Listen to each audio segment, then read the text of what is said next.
May is Mental Health Month, and we're here to talk about that. Our podcast setup was in hibernation, so our lights are currently warming up. What's going on, guys? It's Matt and Chris here.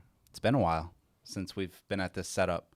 Our lights are warming up in the back, the LEDs. I don't think those are LEDs, but I think there's some kind of cheap light that we need to get to turn on somehow. CEDs, cheap. Yep. Whatever ED stands for. I know what ED stands for. Not that one. All right, Electronic device. But it is May, and May is Mental Health Month. So we're here to play a little mental health game, I guess. So this is something I saw on TikTok by this creator called Damie. He pretty much goes up to kind of people in public. He'll pick a card, and there are 3 categories to the cards. It's intimacy, vulnerable, and mind F. We're going to call it mindful, but it's mind F. Mine. Yeah. Check out some of his videos on TikTok. Again, this is his creation. It's called Substance, and there are no rules, except the only rule is to talk. So kind of the essence of this card game is to kind of get deep into each other's minds, pick each other's brains with some of the prompts that are on these cards. Chris and I, we've known each other for quite some time, but I don't know. It's not really often that you have kind of these deep talks with your friends. So we're gonna try and explore these topics and hopefully have some fun. Got the toilet paper just in case the tears flow. But let's kick it off. Let's see what we got. So we're going to go with the intimacy card first, and we each have 3 cards, so 1 for each category, and we're going to kind of alternate back and forth. So the intimacy card that I picked up was, does the number of past partners matter to you? And I actually have a kind of like a 2-part answer on this because it used to matter to me, but I think it only matters to when you figure out your self-confidence and your level of confidence with someone. If someone has a large number that's like in the past, whether it's someone they've slept with or even just dated, Right. you think of it as like you have competition almost, that you have to like be the person that's going to be like, okay, why did they not stay with this person? What do I have that these people don't have? So it kind of makes you look at yourself, and that's the worst thing possible because you shouldn't compare relationship to relationship. Everybody is different, and everybody has a different relationship with everybody else. Like someone could meet someone and get along right away, like without any issues, but you could meet the same person and you could hate them. You know what I'm saying? Like it really depends on how people gel. So in the past, this number used to bother me a lot, and I used to like let it dictate how I felt in the relationship, and it would trigger my insecurities. But now it does not matter, and it's more so just like if someone wants to be with you, they'll be with you. There's plenty of fish in the sea for people. No one has their one person, I've learned.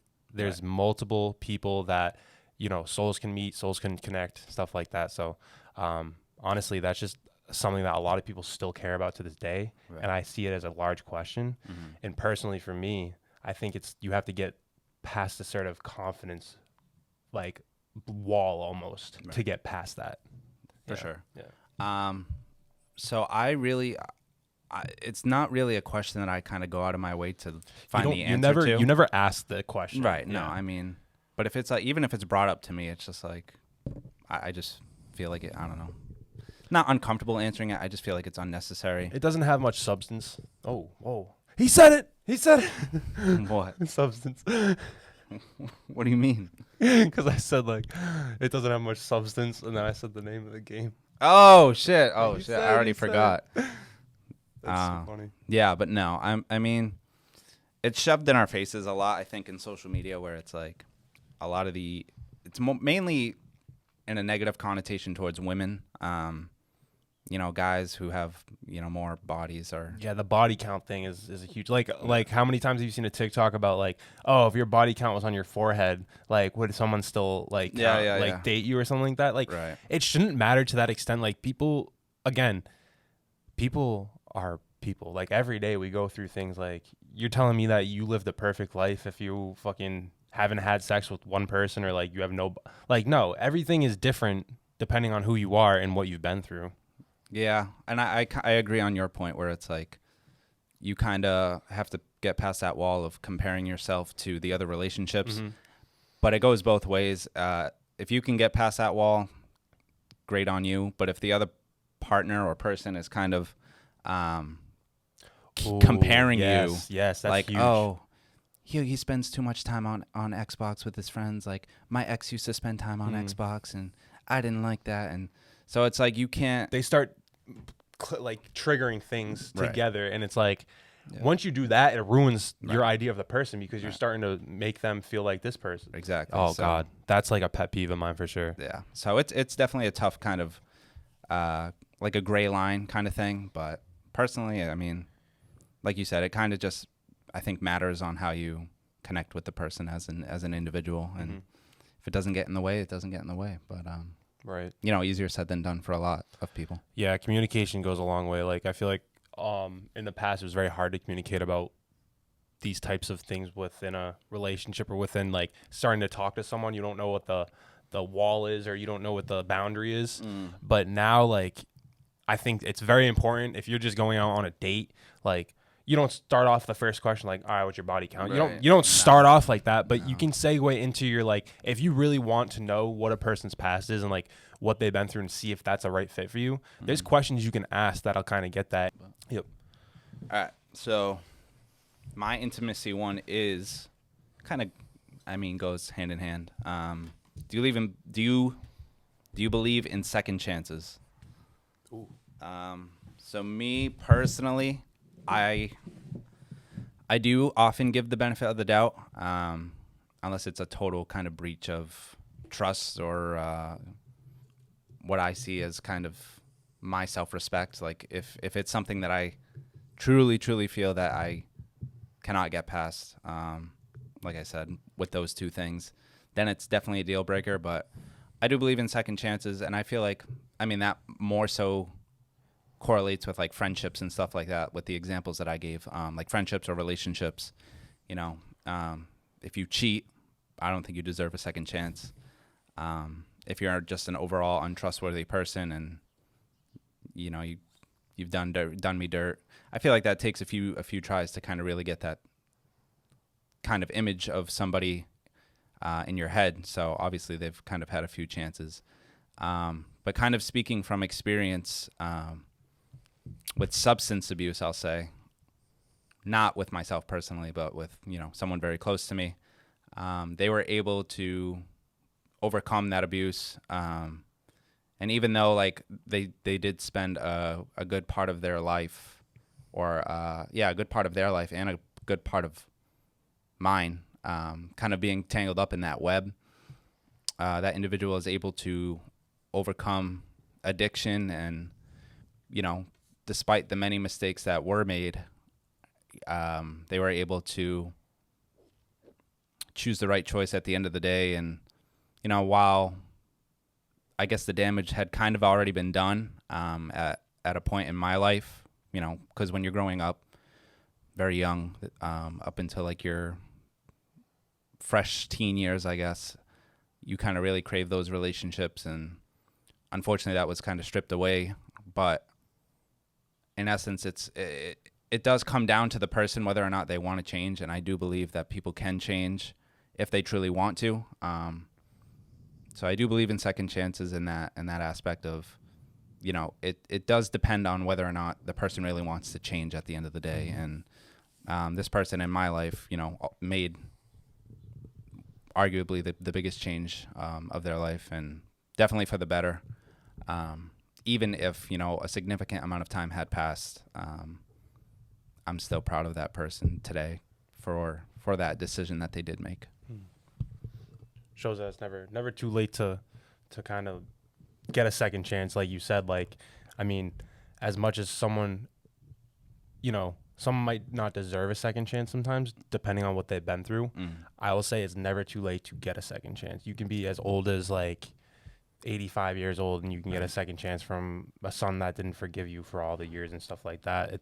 It's honestly like one of those things where life is about the relationships you make, and like if a relationship has any type of sourness to it, it just, both sides are so hard to get past that. It's so hard to find like a understanding or give them like a second chance per se. So yeah, that's a really good one. Thank you. Hell yeah. Hell yeah. The next card is vulnerability. So this one's like once I grabbed it, once I saw it, I didn't even look at another card. This one's just kind of just like, resonated right yeah, away. like it says what's one experience that changed your life? And I never had I honestly, like, it's so crazy to like feel this way, but through my entire life, I didn't feel like I felt like I had struggled, but I never felt like I had like one of those moments that was like a turning point. You know what I'm saying? Like a real moment where it was like made you realize what life is, what you're doing with your life, and stuff like that. And that moment was 8 months ago when I became sober. I think that I was going through a weird time in my life when I was chasing a feeling that I was never going to get with the substances that I was chasing it with. So whether or not I was unhappy in relationships beforehand, there was reasons why I made decisions where I did, and I ended up becoming more of like an addict to the thrill, I would say, more than anything. It wasn't just about drinking. It was more so about the possibility of getting drunk and seeing what happens that night and seeing who can talk to me, who I can talk to, what kind of adventure I could have, stuff like that. And that is probably the worst you can do, is chasing that thrill is worse than just like chasing a drunk or chasing a high. You're chasing something that could detrimentally be dangerous to you and like almost kill you. Right.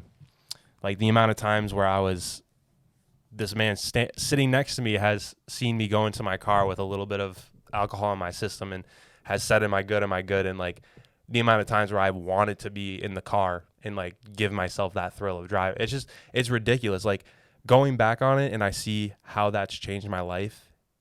It's just given me so much clarity in how you can't chase these things because they'll never give you what you're looking for.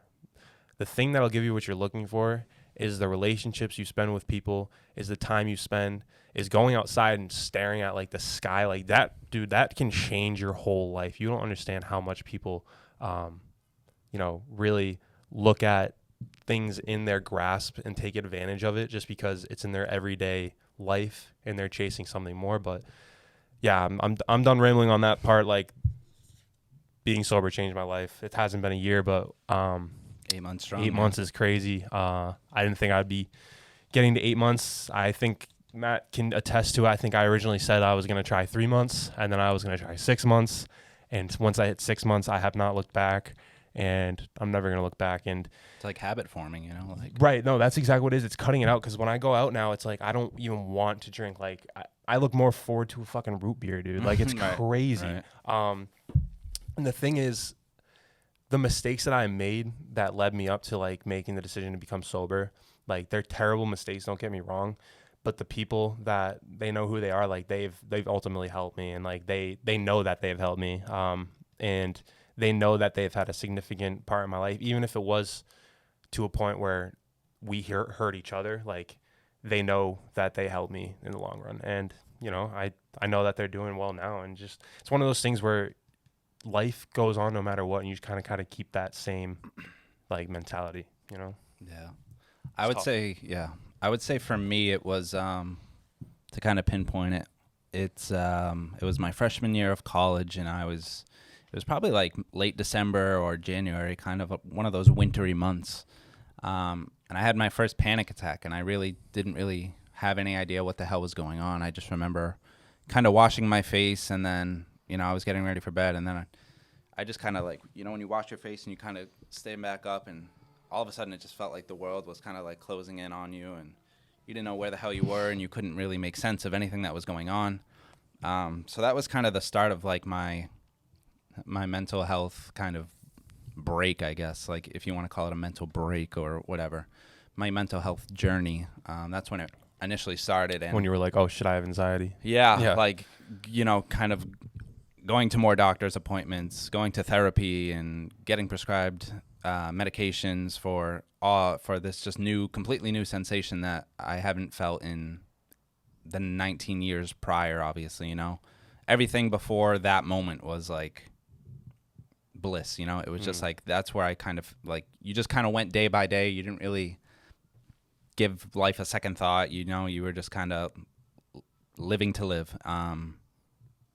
No, like I said, kind of no really nothing in the background telling you to doubt yourself, or, you know, like I said, it's almost like you're just unconsciously living. Right. So obviously, you know, that was when was that? My freshman year. So that was 2014, late 2015, or late 2014, early high 2015. school? No, well, that's when I graduated college. Yeah, yeah. So 2014, towards like the winter. And it is now 2024. So 10 years now it's been, you know, and it was honestly like the blink of an eye. This whole process, this whole kind of journey, unfortunately, like, it is something that I do struggle with day by day. It was great for some time, you know. I was treating myself, or I was, you know, being looked at and being treated, managing my treatment. Everything went well. And then something earlier last year, that was our last pod, actually, I think, where that's kind of where I started to kind of spiral downward again. So it's the constant kind of falling off the horse, getting back on the horse, or trying to find out, you know, what can I do now to balance or to counteract these things that I'm feeling. And you're realizing every day is like a friggin' battle. That's what I'm saying. Like, how is now your it's morning? like, Do you get morning depression pretty hard, or? I don't think so. Not anymore. Okay. No, not really. Because But that's it's how like, a lot of it starts, is that morning depression, where it's like Yeah. you wake up, and if you're the first thing on your mind after waking up is like how straight am I gonna make? helplessness, How am I gonna make it through this right, day? yeah, No, yeah, it's definitely gotten better for sure. Okay. So, but I mean, there's definitely been times where it has been like that. But it just affects so many facets of your life, and, you know, I would never wish this on anyone, honestly. And for the people who are going through it, you know, you're stronger than you think. Please continue to push on and fight the battle. Like I said, it's been 10 years for myself, and it does not feel like 10 years. You know, you kind of blink and it's just like, wow. But yeah, I mean, that's definitely, I think that's the biggest turning point, and it just makes you appreciate life, I guess, a little bit more. You know, it makes you look at your friends and your support group. At least for myself, you know, I have so much more love and understanding in life now. You know, I don't take as much for granted. You know, I think I take each day as it is, but I have lived each day with such more of an immense kind of Purpose and stuff. more absolutely. immense amount of love and appreciation for those around me, whether it's, you know, the Lights Out group, or whether it's my friends from high school. You know, it is very cliche to kind of say, like, oh, make sure you tell your friends that you love them and stuff like that. But I've definitely made that more of a habit. Yeah, definitely more It's of a good to- it's habit. good You to know, do that. tell your guy friends that you fucking love them. So Seriously, give your homies a kiss goodnight. Right. It's not gay. so Unless you're Nate. Nate's a little on that. the Gay fruits- bars, Nate. We're gonna go to some, baby. All right. So for my vulnerable, I have what's a message that you never got the chance to tell someone? Ooh, fire. Yes. So, oh man. So for me, I've worked at a gym now for 5 years, almost coming on 6, which is crazy to believe. Damn. Yeah. Some of it was full time. Some of it was part time. Right now, it's part time, only 2 days a week. Not I felt important. like I worked 12 years there, and I worked half the time he did. So let's just put that into perspective. I just love the people there, and I guess at the end of the day, it does this Free membership too. that too. But this prompt really comes down to a specific person. So me and this person became very close, obviously, or he wouldn't be in this prompt, but just through other members as well. He was a regular ever since even before I started working there. And like I said, we became very close, almost like a grandfather and like nephew type bond. I would see him all the time. Even gave him some ride homes from time to time. His family would come in and they would work out as well. So we were very, very close for about, 3.5, 4 years. And throughout that time and even prior, he had been battling cancer for about 20 years, and he had overcome it, several times. But there was this, one point where it started to spread to his bones, and it really kind of got to him. And one day I remember, I hadn't seen him in a week or so, and then I got to work one day, and one of the other regulars came in and had said, he was dressed up nice, and I was like, oh, like, hey, how you doing? Like, you look nice. Where'd you just come from? And he said he came from that individual's wake, and I was very taken back by it, and I was like, because he said the name, and I was like, what do you mean? And he said, oh, the one that goes here, and I was like, and some people had known for like a week already, and I was very pissed that nobody reached out to me and kind of told me that he had passed away. But I found out, luckily, the day of the wake. So I left work right away with a few other of the regulars. We all carpooled to the wake, and I luckily got to say, I guess, a goodbye. Even though he wasn't alive, I didn't get to say goodbye. And it's definitely something I still think about a lot. But he helped me through a lot of tough times and some relationship stuff, and he was just always there to kind of listen to me, and he was just a very funny person to be around, and he made me laugh, and he was kind of like a ray of light for a lot of people who went to that gym. And I just want to say thank you for everything that he kind of put up with when it came to me, and yeah, I don't Put know. up with. He enjoyed it. Yeah, I know he enjoyed it, but I know him and his family know how thankful I am for his presence and for just everything. He was a very good person, and I'm just sad that I never really got to say goodbye in person. I didn't think it would come to that, just because he was such a resilient individual, and he'd been battling it for 2 decades, but unfortunately it caught up to him, and I'm glad I at least got to see him one last time. So what a guy. I know exactly what you're talking. Like, yeah, no description needed. Right. He was a great guy to everybody at that gym. But I know you and him had a special bond for sure. I know whenever he walked in and you weren't there, he was like, "Where's Maddie?" So definitely had that type of, I would say, impact on your life, and he continue. I mean, I know you're a religious person, so I mean, that people look down on you and you have angels and shit like that, and he's one of them for sure. So it's definitely dope.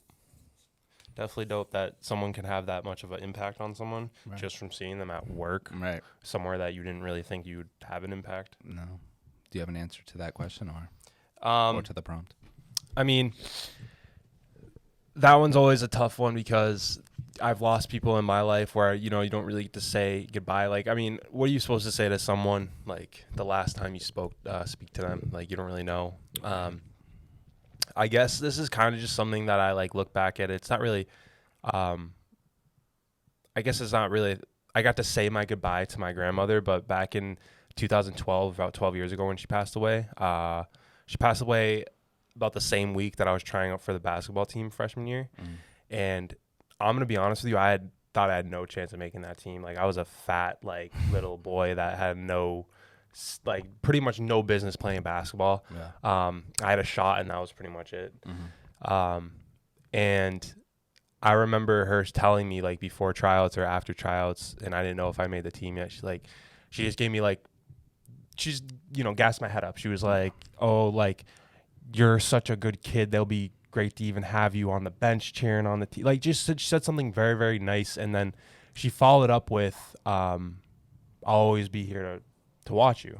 And, like, that kind of stuck with me in a sense, like, just because someone, leaves the earth or passes away doesn't mean that they're still not cheering you on. And that's why it's important to keep faith. Some people don't keep their faith, and I think that's nothing like personal, but faith can keep you going for sure.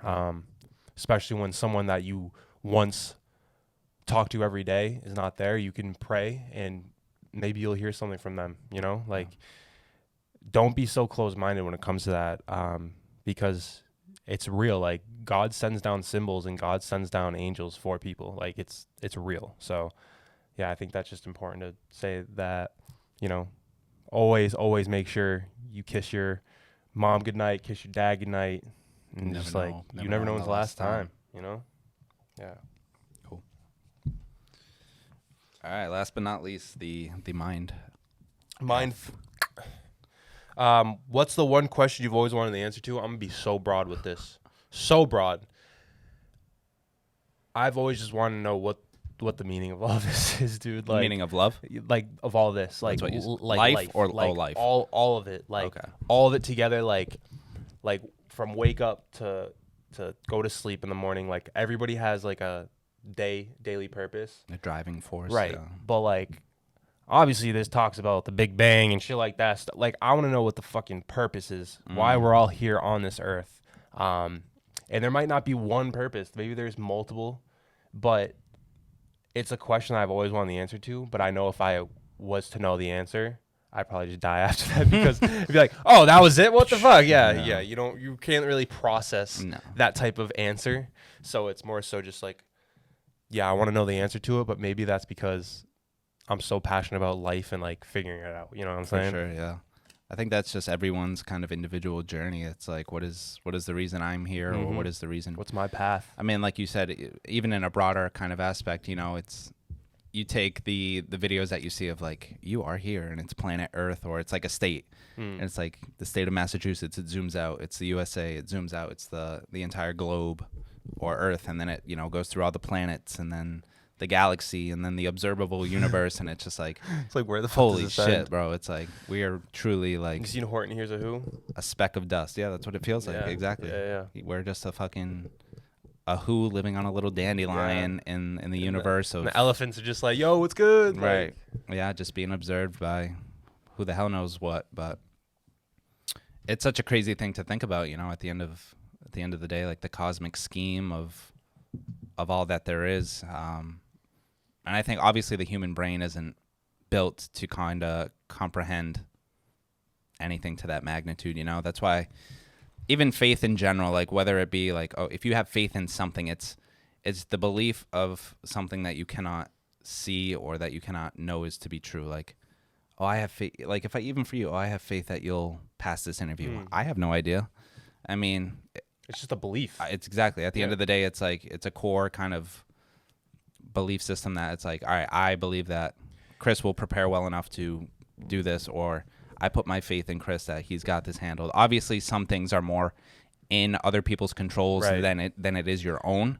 But when it comes to like faith, and like no matter what religion you are, you know, you're putting your belief in a higher power and other teachings and stuff like that.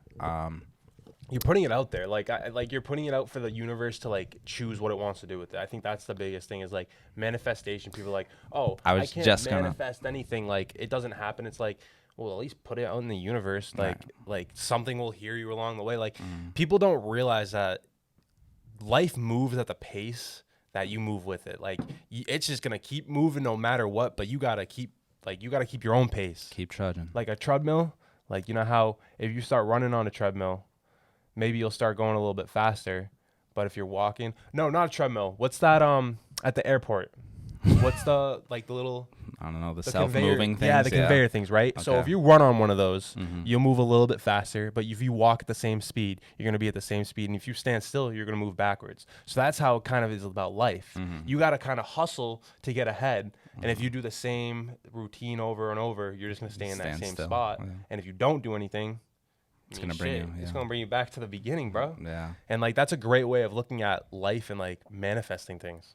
Yeah, I was gonna say, people, for the same people who believe in manifesting things and bringing it to fruition, and in essence, you're pretty much doing the same thing that like what faith is. You know, Are you calling some people out about their about the tarets, about some tarets? yeah, and stuff yeah, like that? exactly. Yeah. It's like, you know, you're putting your beliefs in something you can't really prove or believe, or I mean, not believe, something that you can't really prove. So it's like you kind of just let it be known, and you hope for the best, you know, and that's what faith is. Hell yeah. So Yeah, find your passion, live your life. You only get one. Who cares what the grand scheme is? Who cares what the grand scheme is? Just do what makes you happy, live your one life, and into the cosmic we go. All right, my last one. What is one trait about yourself that holds you back? Ooh, that's a good one. For me, for a long time, it was, even still kind of to this day, it's the struggle that I have kind of setting boundaries or saying no, or kind of like having that self-respect to kind of know when it's time to kind of put your foot down. I'm not really like the most confrontational person, so like I hate, even if it's not like argumentative, even if it's like a bit just think of confrontational, you know? It doesn't have to be if it's controversial. I just don't like to, I guess, like when it comes to like hurting someone's feelings or saying something that might go against what everyone else may feel, I get a little bit uncomfortable, even if it's at the expense of my own peace, you know? So that came, like, when it came to some relationships, I truly had no self-respect. You know, you would kind of see the signs, but you were so, like, I was so naive and so, like, Wrapped up in the idea of being in one. right, lacking the discipline, lacking the self-respect, lacking the ability to confront the person and say, hey, listen, like, what you did or what you said Doesn't sit right with me. Doesn't, Yeah. exactly. Yeah. So that has caused me a lot of issues in, obviously, life in general, but obviously in the relationships. But I'm starting to learn now at the ripe age of 28, you know, to... I'm 26 and I'm starting to learn it, so yes, I mean, sometimes you just gotta hurt some feelings in order to kind of protect your own self. And sometimes you got to get your feelings hurt to protect your own self, to really like see it in a different way. Yeah. We're all here to kind of preserve ourselves, and I think that's just a natural kind of human response. Sometimes it's, you know, it's always that trust your instinct thing, but sometimes you kind of go against your gut feeling because you don't want it to be true, or because you think you can work through it or kind of ignore it. If you ignore it, it'll go away and things will get better.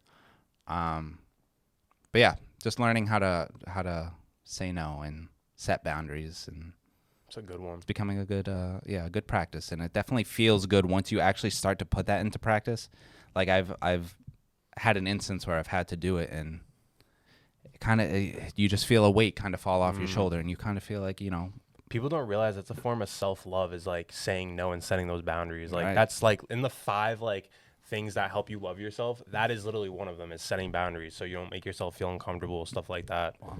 It's really I good. did not know that. Yeah, it is. Lastly, I guess I'll just kind of brush up on it. Said what is one trait? I think the one trait, and it kind of holds me back with Lights Out and just everything, is from a very, very young age, I've always cared about what people thought about me, and I still do to this day. Like, it's very hard for me to be confident in my own ability. Like, I know I'm a perfectionist, but I always look at the fact, like, if there was someone out there like me who is just like, it's thinking exactly like me, but there's no one like that. Like, there's no one in the world that has the exact same like brain like setup as you. You know what I'm saying? It's just different. So I guess my thing is like figuring out how to be more confident is part of that, and not worrying about what others think. Everybody's doing their own thing. Everybody worries about themselves more than they worry about other people, obviously. So I don't know why I can't do the same with myself. Yeah. It's just an ongoing practice, you know, everything that you've gone through and everything that you continue to go through. It's just a learning experience on how to be a better person if you're willing to kind of take life's punches that it throws at you, and Absolutely. continue to grow. So again, this has been Substance. More of these soon, literally. Yeah, there's about so like I said, 3 categories: intimacy, vulnerable, and mind F. There are about 30 cards each, so 90 cards total in the deck. Definitely something cool and unique that Damie, again, check him out on TikTok. I'm sure if you just type in Substance card game, you know, I bought this off the TikTok shop. Some of his videos will pop up, or his channel will pop up. definitely check some out if you ever, laying up at night and Hell yeah. want to go into a rabbit hole. So definitely cool concept, like I said. But yeah, just with May being Mental Health Month, we wanted to throw something out that was mental health related, just because we are big advocates for it. You have to find the comfortability in getting uncomfortable, I feel. Yeah. So spreading awareness, talking about it, two guys in their 20s, late 20s, mid 20s, No judgment. putting out this digital footprint for others to see and potentially get judged for. But Who cares? at the end of the day, yeah, Nerves are normal. Who cares? Hashtag nerves are normal, baby. That's a new movement we're trying to. I'll say that. But More anyways, to come, but- more to come. Honestly, the last thing I want to say is before Matt checks out is we're trying this for 30 days, uploads every week. We're going to be streaming like 4 times a week. So check it out. It'll probably be a lot of me, but you guys will see the rest of the guys as well. Yeah, we're just doing some exciting stuff this month with maybe Mental Health Month. Probably going to drop some clothes next month. So, again, really exciting stuff. It's been a lot of hiatus that happens over a certain amount of time, but that doesn't mean that we're not here. We're constantly working with the lights out, and we're even about to work harder. So, Yes. thank you guys for watching. Appreciate y'all, and we'll see you. Catch you.